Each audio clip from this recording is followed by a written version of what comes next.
Salut les polémiqueurs. C'est notre dernier jour à Magic Kingdom. On est déjà tout ému. C'est un temps sublime et puis aujourd'hui on a prévu de faire essentiellement les attractions qu'on a à Paris pour pouvoir les comparer. Mais là pour l'instant on court en direction de la mine des 7 nains. On espère pouvoir y arriver sans trop de milliardaires de queue.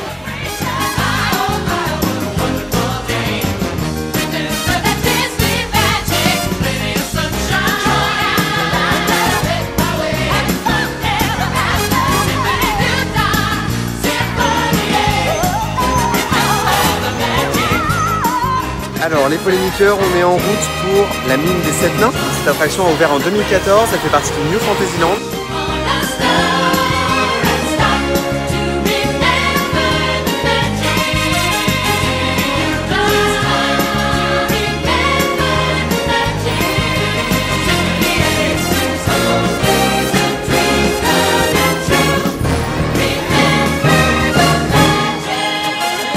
Alors ce qui est très étonnant sur Blanche-Neige, sur cette attraction, c'est que Blanche-Neige est clairement un très vieux film, clairement moins populaire aujourd'hui qu'à ses débuts. Et en plus, à une époque, ils avaient donc fermé l'attraction Blanche-Neige dans le Magic Kingdom, qui était similaire à la nôtre. C'est assez étonnant de voir qu'en fait, encore aujourd'hui, Disney met sur cette franchise et que ça marche, parce qu'ici, il y a plus d'1 heure d'attente et beaucoup plus qu'à la Petite Sirène et qu'aux autres attractions du Fantasyland. C'est ça qui est dingue. C'est un bel hommage en plus au Disney classique, au tout premier long métrage d'animation Disney, et ils l'ont modernisé. C'est ça qui est génial. Pour moi, c'est ça l'aboutissement de je sais pas quoi.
Et voilà les polémiqueurs, on sort de la mine des 7 nains. C'était tout mignon, tout plein. Ah, c'est trop bien. Je trouve qu'en attraction, un petit coaster familial que tout le monde peut faire, c'est vraiment super sympa. Parce qu'il y a un brin de sensation, mais c'est très joli. Et il y a une partie Dark Ride en fait. Les animatroniques sont dingues, c'est joli, c'est joyeux, la musique est cool.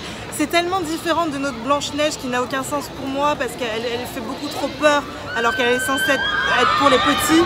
Celle-ci est vraiment tellement mignonne, tellement cool. C'est vraiment mignon et les animatronics des nains dans l'attraction, c'est impressionnant de réalisme. Je sais même pas si c'est des projections, si c'est leur vrai visage, tellement c'est précis. On dirait les vrais quoi, on dirait qu'ils sont sortis du dessin animé. Par contre c'est hyper court, ouais. Mais je pense que quand les nouvelles attractions de Walt Disney World ouvriront, celle-ci baissera en fait. Même la scène finale où vous passez devant la maison des 7 nains, il y a Blanche-Neige qui danse avec les 7 nains pendant que la sorcière est guette derrière la porte.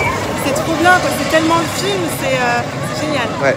Voilà les polémiqueurs, et là on a pris un fast-pass pour Big Thunder Mountain. On reste dans les mines, vous voyez. Pour comparer avec la version de chez nous. C'est parti. Come one, come all to the Royal Friendship Fair. Hi everybody! This is going to be so much fun! You're here! We are links in a chain made of silver and gold. We are part of a pattern of bounty one boat. Come on, everybody! Oh my goodness! It's a sound let's sing way down on the river. Don't matter what you look like. Don't matter what you wear. Don't matter how many rings you got on your finger. We don't care. No, we don't care. Doesn't matter where you come from. Don't even matter who you are. matter. Big, small,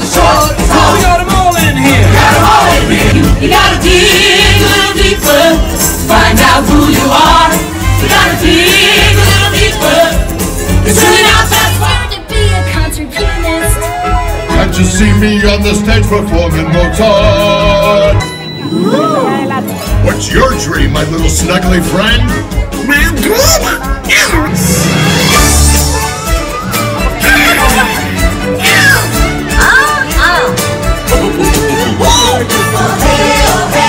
Can you feel the autumn breeze now? It's the time in the farm and the wind starts whistling.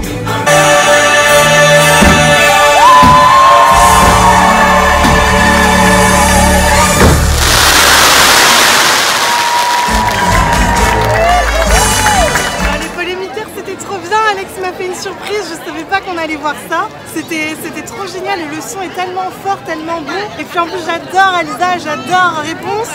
Donc c'était... Et puis vive la vie quoi, vive la vie, c'est la maison, c'est chez nous.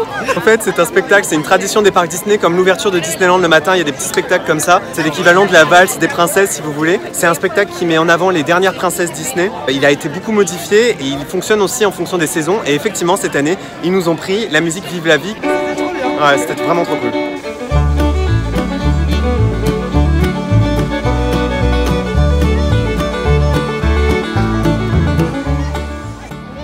Et les cow-boys, salut c'est Bob. Tout le monde regarde. Salut c'est Bob. Et ne serait-ce pas notre Frontierland là? Ouais, c'est la grange. Les polémiqueurs, leur Frontierland, c'est pas trop ma tasse de thé. Ah si, moi aussi. Honnêtement, je préfère le nôtre. Il est plus joli et Big Thunder Mountain est plus impressionnant. Alors que là, leur mine, elle est rangée sur un coin. Clairement, à part Splash Mountain, aucun intérêt. Ça se discute, je sais pas, faut voir. Leur Frontierland est très joli, mais je préfère nettement le nôtre, qui est mieux agencé et qui est plus spectaculaire et qui est visuellement plus en perspective. Là, je trouve qu'il fait plus carton-pâte. Honnêtement, de tous les lands de Magic Kingdom, et je pense qu'on aura l'occasion d'en reparler, Gogo, c'est pour moi la Nouvelle-Orléans. La Nouvelle-Orléans, c'est magnifique, c'est là où j'ai envie de déjeuner, d'ailleurs c'est là où on va déjeuner. Et c'est là où on a pris nos photos quand on est arrivé le premier jour. Pour moi, ça restera le land qui m'a marqué ici.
Cow-boy. Ah, messieurs, dames, on vient de faire le Big Thunder Mountain local. Bon, nous on en a vu d'autres les cow-boys. Hein. Notre Big Thunder Mountain est quand même un peu mieux. Ouais, il est plus sensationnel, le mode plus haut, il va plus vite. Après, quand il marche, bah, il est mieux. Le décor est très sympa, c'est un classique et si vous pouvez le faire c'est cool. Mais si vous devez choisir entre Splash Mountain et Big Thunder Mountain, surtout faites Splash Mountain. Ouais. Et alors là les polémiqueurs, on a pris un fast pass pour Space Mountain. On va aller aussi essayer de faire Tiki Room, qui est une attraction culte du premier Disneyland que Disney adorait.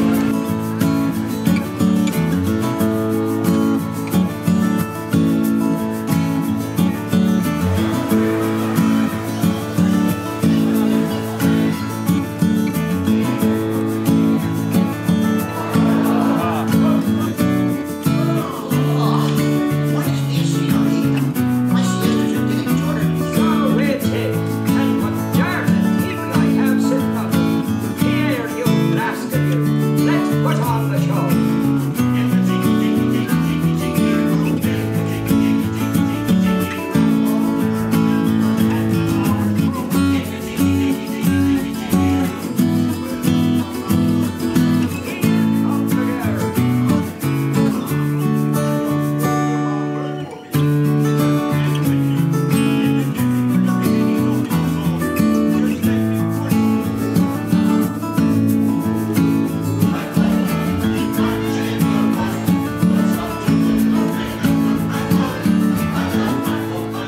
Et voilà les polémiqueurs, on sort de Tiki Room. Et c'était trop joli. Ouais.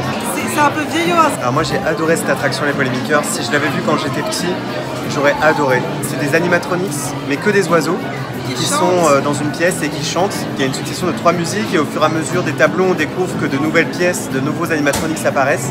Aussi bien les plantes que les statues autour de nous ou des oiseaux qu'on n'avait pas vus au début. Et c'est vraiment très charmant et ça vient très bien compléter en fait Jungle Cruise. C'est des attractions que j'aurais adoré à voir à Disneyland Paris, mais forcément aujourd'hui elles sont trop vieilles donc elles ne seront jamais intégrées. Et ça reflète toute la nostalgie de Walt Disney en fait, c'est exactement lui. C'est ça, et son amour pour l'exotisme aussi.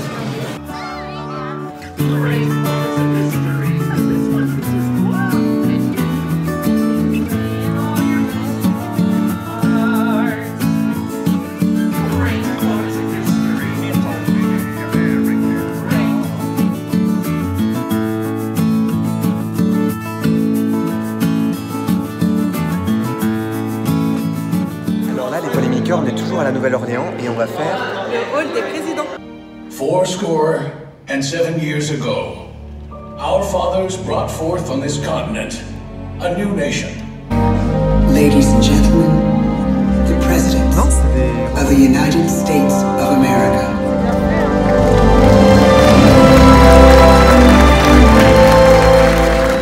Les polémiqueurs, on vient de finir de regarder le hall des présidents qui est une sorte de spectacle qu'on pourrait juger un peu de propagande. Là, ils aiment leur pays. Walt Disney était un amoureux de son pays. C'est normal de vouloir lui rendre hommage. C'est un souhait de sa part, ce spectacle.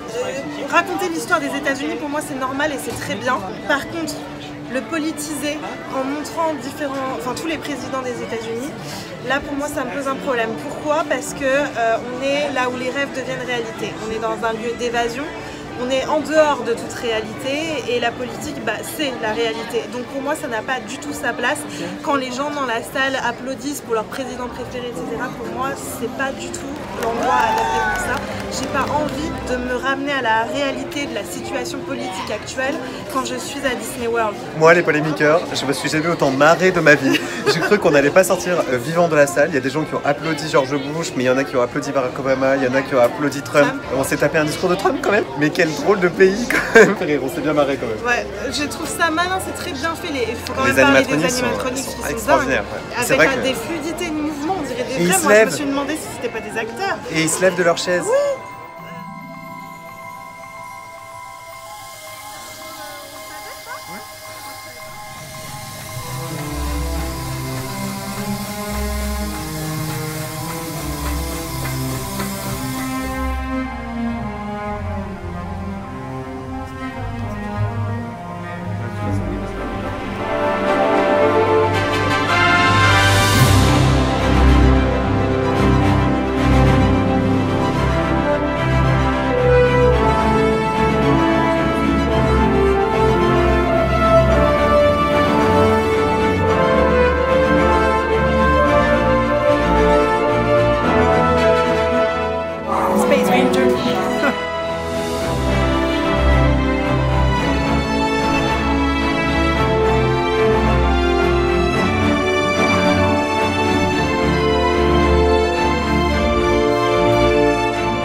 Et voilà les polémiqueurs, on sort de Space Mountain version Magic Kingdom.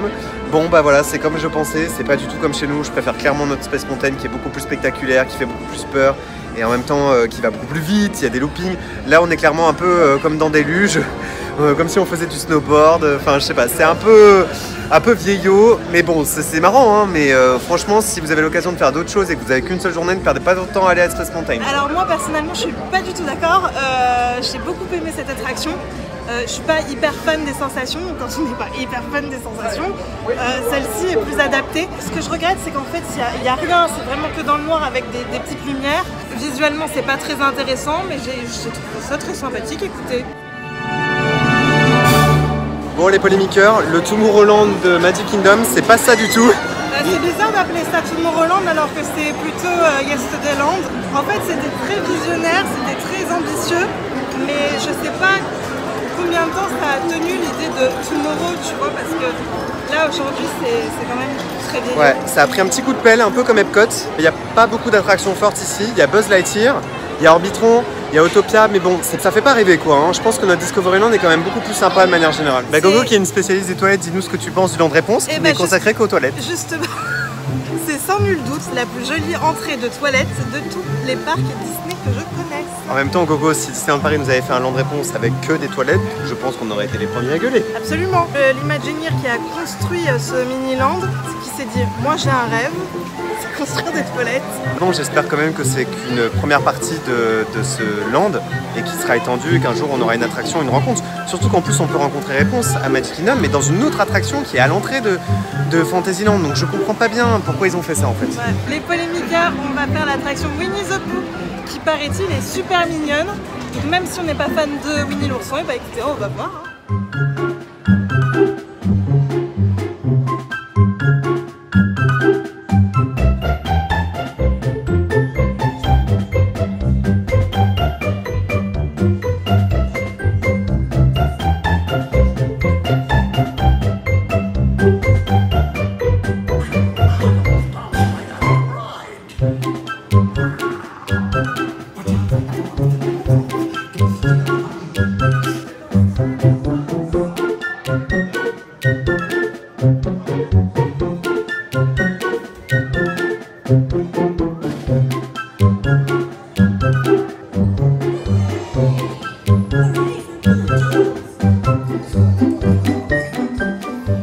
Moi j'ai pas trouvé ça ouf, je trouve quand même que les Dark Rides à Disneyland Paris dans la partie Fantasyland sont quand même beaucoup plus inspirants, beaucoup mieux faits, même s'ils sont plus sombres. Moi je préfère clairement le ride de Pinocchio par exemple. Ils ont rajouté des petits effets sur le ride, donc par moment on secoue un petit peu et tout. Moi je suis pas du tout familier de l'univers de Winnie l'ourson, enfin j'ai bien aimé hein, mais c'est aussi très court, enfin bon, je préfère nos rides pour le coup. C'est vrai que les nôtres sont certainement plus qualitatifs mais aussi plus sombres, ils font beaucoup plus peur. Ils sont même malaisants, Pinocchio c'est très bizarre. Oui, mais bon. Et là je l'ai trouvé sympa pour des tout petits, en fait ça fait pas peur du tout. Je veux bien qu'il y ait des attractions un peu comme ça aussi pour les petits. Bien sûr, bien sûr.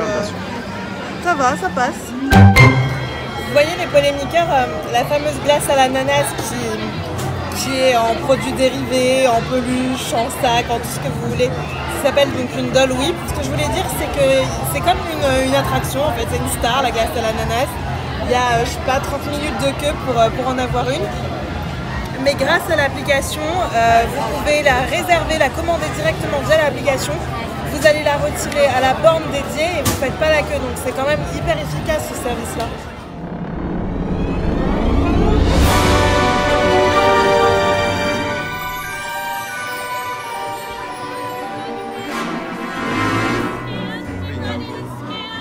And now, Haunted Mansion.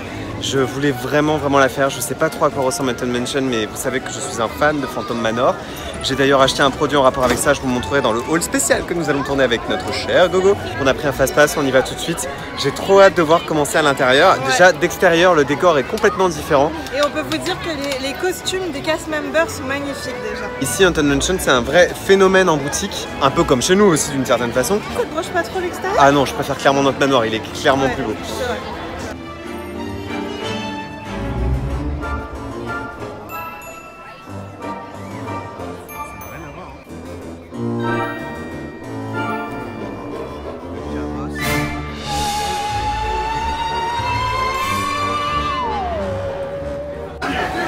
Alors vous voyez ici les Polémiqueurs, la végétation, c'est pas comme chez nous, c'est un peu mieux entretenu.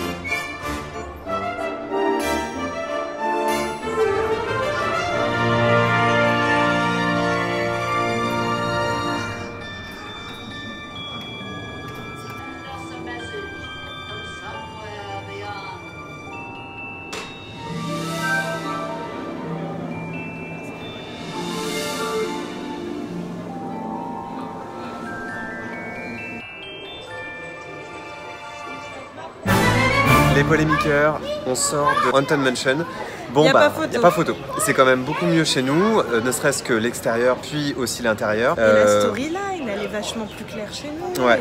Et c'est beaucoup plus à la fois drôle et à la fois effrayant. Enfin, il y a beaucoup plus de choses. Déjà, ça manque de musique. Il n'y a pas de musique conductrice. Elle vient finalement que vers la fin de l'attraction. Les seules choses qu'ils ont un petit peu plus par rapport à nous, c'est par exemple du son dans les chariots. Sauf que le son ne sert à rien à part nous donner consignes de sécurité. Donc c'est dommage. Ils ont une salle aussi qui s'appelle sans doute à mon avis la salle des portraits, qui est magnifique. Et en fait cette salle là, bah, elle est devenue hantée comme toutes les autres pièces. Donc du coup les portraits s'éteignent, s'allument. Et là vraiment c'est une salle qui m'a beaucoup plu. Moi il y a un truc qui m'a beaucoup dérangé, c'est que j'ai trouvé les pièces beaucoup trop sombres. Nous par moment, dans Phantom Manor, c'est éclairé un petit peu, un minimum, pour bien distinguer ce qu'on voit à l'intérieur. Là c'est tellement sombre que j'étais obligée de faire comme ça pour regarder ce qu'il y avait vraiment. En fait c'est noir comme nous au début. Et finalement, c'est aussi noir pour la scène finale, c'est-à-dire la scène du village, avec tous les fantômes. Et alors que pour nous, pour le coup, là, chez génial. nous, c'est beaucoup plus éclairé. Franchement, la storyline, je ne l'ai pas comprise. Mais néanmoins, j'ai quand même adoré. Vraiment, les fans de Phantom Manor, les fans d'Haunted Mansion, faites ce train fantôme parce que ça reste quand même un classique Disney. Et moi, j'ai adoré, j'étais en fou. Alors vous le savez, les polémiqueurs, on est des cow-boys mais on est aussi des captains. Des pirates. Des pirates. Je me présente, je m'appelle Captain Paul. Et moi, c'est Captain Mick, Alors, parce que ça fait Captain Polémique. Ah oui, mais c'est Monsieur Mick. Non, c'est Captain. Il ne peut pas y avoir deux captains. C'est vous les polémiqueurs qui avez choisi ce nom. Sur Instagram, sur le navire Instagram. Du rhum, les polémiqueurs, du rhum. Deux Moussaillon, deux. Vous vous souvenez, les polémiqueurs, il y a 6 mois, pendant la Disney Cruise, j'étais à la recherche de Jack Sparrow à Castaway Cay. Eh bien, il se pourrait que je sois toujours à sa recherche. Trop bien fait. Welcome everyone. Thank you very much for making so very much.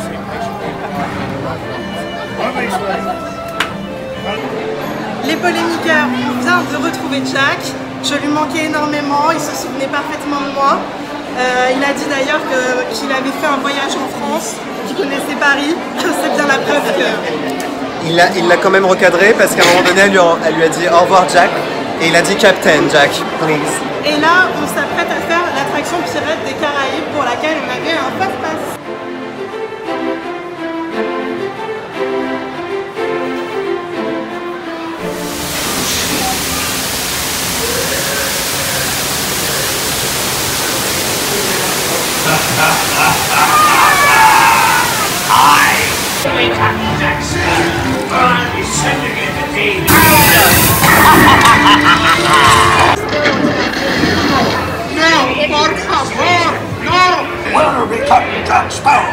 Speak up! For these RT heads, everyone an egg layer! Not lest they be laying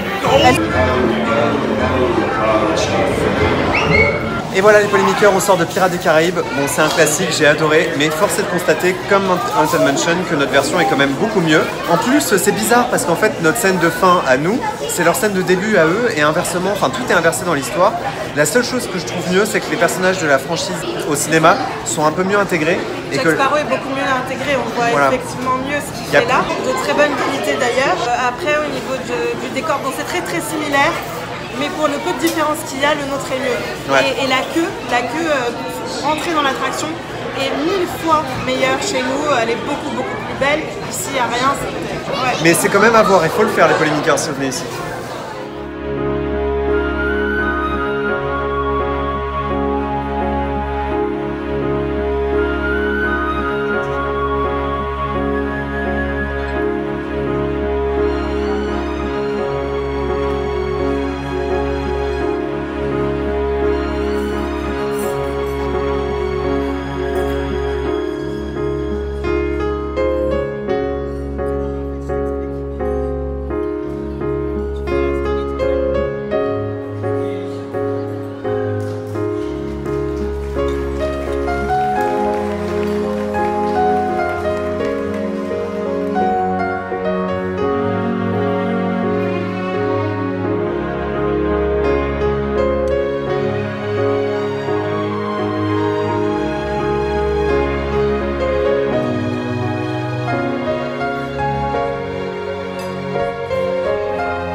polémiqueurs, on vient de sortir du restaurant Be Our Guest.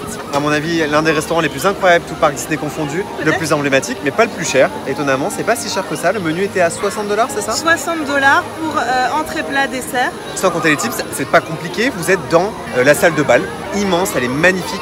Elle est peut-être un peu sombre. Il y a une autre salle dans laquelle vous pouvez dîner si vous le voulez, c'est l'aile ouest du château. C'est la salle qui est censée être la chambre de la bête. Et il y a le fameux tableau, vous savez, qui déchire quand il est en colère. C'est très très sombre et c'est un peu glauque, donc on était assez contente de ne pas être là. Écoutez, c'était très bon. Le décor était juste dingue parce que c'est vraiment... Moi j'ai mangé dans plusieurs restaurants thématisés Belle et la Bête, notamment sur les bateaux de la Disney Cruise Line. Rien à voir là, c'est vraiment comme si vous étiez vraiment dans la salle de bal. Il y a des fausses fenêtres au fond de la salle qui sont en fait des écrans et dans ces écrans vous voyez la forêt, puisque le château se trouve dans une forêt avec de la neige qui tombe. Vous avez la bête qui est présente en photo location, on a pu faire une photo avec. Ça c'était un rêve pour moi parce que c'est un personnage extrêmement rare et que j'apprécie énormément.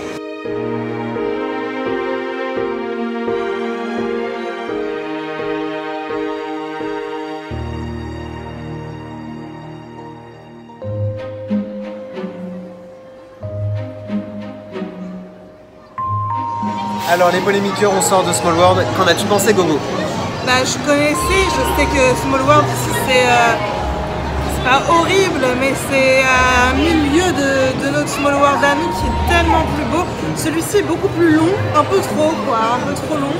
C'est pas beau, c'est grossier, c'est vieillot, et la scène de fin est tellement plus lumineuse et brillante et belle chez nous. C'est toujours sympa de faire Small World, mais c'est clairement pas à la hauteur.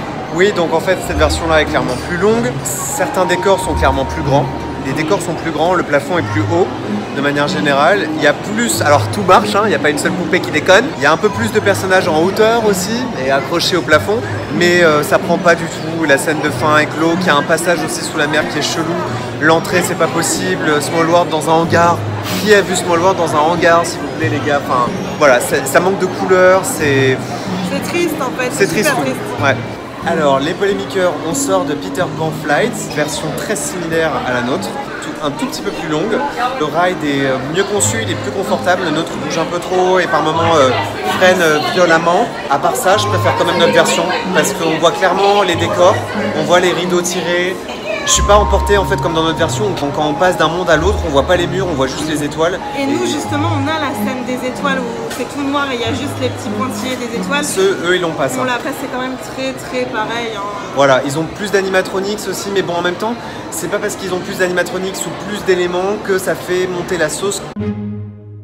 Alors les polémiqueurs, on vient juste de voir Once Upon a Time, le second spectacle nocturne de Magic Kingdom. Moi je suis choquée parce que tout le monde se fout de ce spectacle, il y a des gens qui se barrent pendant, comme s'il n'existait pas, comme si c'était du décor, alors que ce spectacle il est magnifique. Et par certains aspects, je le trouve même plus joli que Illumination. Moi ce spectacle, je trouve qu'il est très mignon. C'est pas du tout ambitieux comme le devrait être un spectacle Disney sur un château. Et d'ailleurs ce n'est qu'un complément d'Happily Ever After qui est le spectacle principal du soir. Il y a quasiment pas de feu d'artifice. Moi ce que j'aime bien c'est la scène de la Belle et la Bête, une des scènes finales, ça c'est vraiment cool. C'est un spectacle d'ambiance, ça peut pas être un spectacle nocturne à part entière. Et ça peut pas être comme ça qu'on termine sa journée ici. Ça peut être que par Happily Ever After pour moi, tu vois. C'est pas assez ambitieux, on est d'accord, mais n'empêche que c'est très sympa et que... je sais pas, je comprends pas comment les gens lui tournent le dos quoi. Pourquoi les gens regardent pas ça? Adieu. Adieu. Oh putain.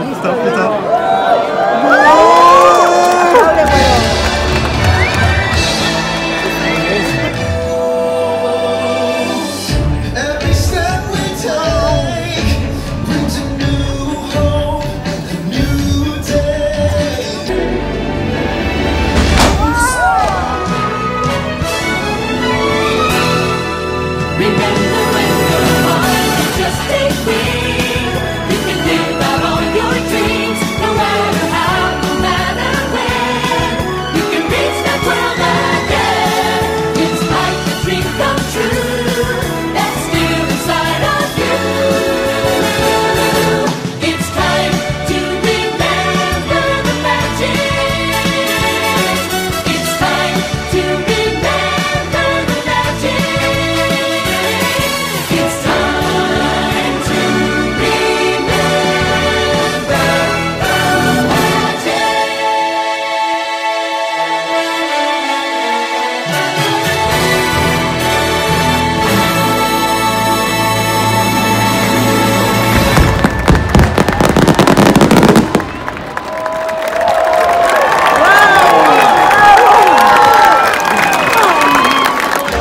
voilà les polémiqueurs.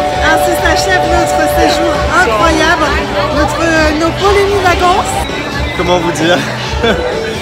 C'est extraordinaire.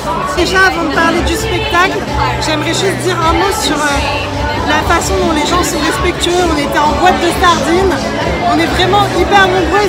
On n'a jamais vu autant de monde sur Main Street à Paris. Et pourtant, il n'y a pas un contact physique avec qui que ce soit. Les gens respectent leur zone, tu vois. Et personne se touche, personne s'écrase, personne s'engueule.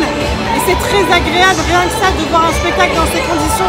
Alors que je vous jure qu'il y a un monde fou. Parce que je t'ai dit, j'adore Dreams. Moi, j'adore Disney Dreams. Et c'est vraiment quelque chose qui m'a marqué. Et tu m'as dit, tu vas voir Gogo, ce qui est devenu Disney Dreams. Et c'est tout à fait ça. Disney Dreams, dans ce spectacle, il est sublimé. Il est sublimé. Et en même temps, il n'y a pas l'histoire de Dreams. C'est terriblement puissant par la quantité de films projetés sur le château. Il n'y a pas énormément de musique, mais les musiques qui sont choisies, elles sont bien choisies, elles sont bien revisitées. C'est juste beau. Et il y a de l'émotion, il y a du sensationnel. Le final, il est grandiose à l'américaine. Je dirais pas que je le préfère à Disney Dreams, mais c'est juste un spectacle incroyable qu'il faut voir quand on vient à Magic Kingdom. Voilà. Les polémiqueurs, vous savez, j'avais classé Fantasmique comme étant mon spectacle Disney préféré. En réalité, je pensais à celui de Californie parce que j'ai jamais été autant ému devant un spectacle Disney que ici à Walt Disney World, devant le château et devant le Magic Kingdom. Il y a quelques scènes qui sont extraordinaires. Je pense à la musique d'intro, le main theme en fait de ce spectacle est incroyable. Je l'ai choisi pour les vlogs aussi. Je pense aussi à Go the Distance à la fin. La scène du génie est aussi incroyable. On avait une scène du génie qui était incroyable dans Dreams, mais là elle est maligne parce qu'elle mélange plein de musiques joyeuses des Disney et de tous les protagonistes amicaux en fait des Disney qui sont souvent là pour vous aider et à vous sortir de vos pétrins. Enfin, tout le message derrière est incroyable. Il y a tout un discours autour du fait que la journée est terminée, mais que voilà, on peut trouver la magie dans votre cœur. Enfin, moi j'y crois trop. Franchement, j'ai adoré. Voilà. Bon bah les polémiqueurs, c'est comme ça qu'on va conclure en fait notre série de vlogs à Walt Disney World. On a adoré ce séjour, mais on a aussi adoré le partager avec vous. Comme tu disais dans ton intro, on pensait pas vivre ce séjour avec d'autres gens qu'on connaît même pas en fait, et pourtant c'est la réalité. C'était incroyable. Merci Alex. Je suis tellement contente d'avoir vécu ça avec toi. Ah merci Gogo, moi aussi c'était extraordinaire, j'ai jamais cru qu'on le ferait et on l'a fait, on a galéré, on l'a fait. Merci aux régisseurs, merci aux équipes techniques. Merci à mes parents, merci. Merci à tous les polémiqueurs qui nous ont tellement aidés, enfin il y en a plein qui nous ont donné des conseils, qui nous ont aidés. Merci à Pixie Tubeuse, à Jérôme, à Laura qui a essayé de nous aider avec le Bien Orchestre. Vous avez tout suivi, vous avez tout commenté, vous avez essayé de nous aider quand on avait des questions. On a lancé des SOS quand on ne savait pas où manger, on ne savait pas quelle fast-pass prendre et tout. Donc vraiment merci, merci beaucoup. Allez les polémiqueurs, l'aventure continue, on continue à sortir des vidéos sur la chaîne. De toute façon, on refera d'autres voyages. Sans doute la Californie, c'est un de nos objectifs suivants. Peut-être d'autres cruise lines. Et n'oubliez pas de rêver votre vie en couleur. C'est le secret du bonheur. Bye.